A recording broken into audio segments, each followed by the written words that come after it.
Kaso at parusa sa mga mahuhuling nagbebenta ng karne ng aso, iginiit. Para sa detalye alamin sa ulat ni Idol Joanna De Vera. 104.7 IFM Report. Nagpaalala ang Animal Welfare Organization sa mga kasong maaaring harapin ng mga iligal na nagbebenta ng karne ng aso o pusa. Sa panayam kay Animal Kingdom Foundation Program Director Attorney Heidi Kagiwa, bunso dito ng mga nakababahalang ulat na kanilang natatanggap umanong report ukol sa mga kinakatay na aso at pagbebenta ng karne nito o illegal meat trading. While there are reports that we are receiving, ay tuloy-tuloy din naman po ang ating kampanya at ang ating cooperation with the police para po ito ay matigil.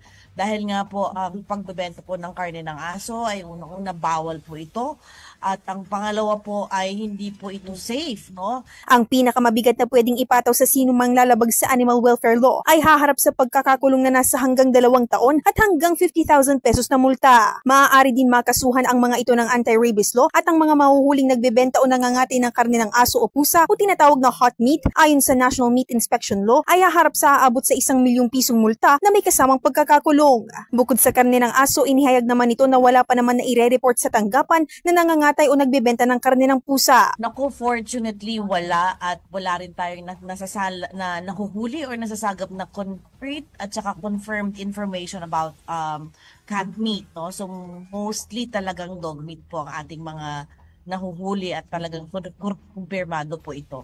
Nagpapalaganap naman ang tanggapan ng kaalaman sa mga komunidad upang mabigyang diin ang kahalagahan ng makataong pangangalaga sa mga alagang hayop tulad ng aso at pusa. Ito ay matapos ang naging operasyon ng otoridad sa Bautista, Pangasinan kung saan nahuli ang isang lalaki na nagbebenta ng iba't ibang putahe ng karne ng aso sa isang karinderya. Kasama mula rito sa IFM Dagupan, ito si Idol Joanna De Vera, Tatak IFM.